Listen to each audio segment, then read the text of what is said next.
Diamond Harbour থানাতে বাজি বিস্ফোরণ, কালো ধোঁয়ায় ছেয়ে গেছে গোটা এলাকা। ডায়মন্ড হারবার থানাতে বাজি বিস্ফোরণ, কালো ধোঁয়ায় ছেয়ে গিয়েছে গোটা এলাকা। আতঙ্কিত এলাকাবাসীরা, ঘটনাস্থলে দমকলের একাধিক ইঞ্জিন। স্থানীয় সূত্রে জানা যায়, আজ অর্থাৎ বুধবার সন্ধ্যায় হঠাৎ বিস্ফোরণে কেঁপে ওঠে দক্ষিণ 24 পরগনার ডায়মন্ড হারবার 10 নম্বর ওয়ার্ডের মাধবপুর এলাকার 117 নম্বর জাতীয় সড়কের পাশে ডায়মন্ড হারবার থানা। বিস্ফোরণে ধীরে ধীরে গোটা এলাকায় কালো ধোঁয়ায় ছেয়ে গিয়েছে। এখনো পর্যন্ত হতাহতের কোনো খবর পাওয়া যায়নি।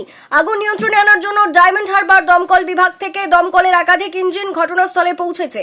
গোটা এলাকা নিরাপত্তাজনিত কারণে মুড়ে ফেলেছে ডায়মন্ড হারবার থানার পুলিশ। পুলিশ সূত্রে জানা যায়, ডায়মন্ড হারবার থানার পক্ষ থেকে ডায়মন্ড হারবার থানা এলাকায় বিভিন্ন জায়গা থেকে নিষিদ্ধ শব্দবাজি থানার পুলিশ সূত্রে জানা যায়, ডায়মন্ড হারবার থানার পক্ষ থেকে ডায়মন্ড হারবার থানা এলাকায় বিভিন্ন জায়গা থেকে নিষিদ্ধ শব্দবাজি থানা চত্বরে যে এলাকায় মজুত করা হয়েছিল সেই জায়গায় হঠাৎই আগুন লেগে বিস্ফোরণ ঘটে। কিভাবে আগুন লাগলো তা খতিয়ে দেখছে ডায়মন্ড হারবার থানার পুলিশ। গোটা বিষয়ে আতঙ্ক ছড়িয়েছে গোটা এলাকায়। নিরাপত্তাজনিত কারণে ডায়মন্ড হারবার শহরের বিদ্যুৎ পরিষেবা বিচ্ছিন্ন করে রাখা হয়েছে।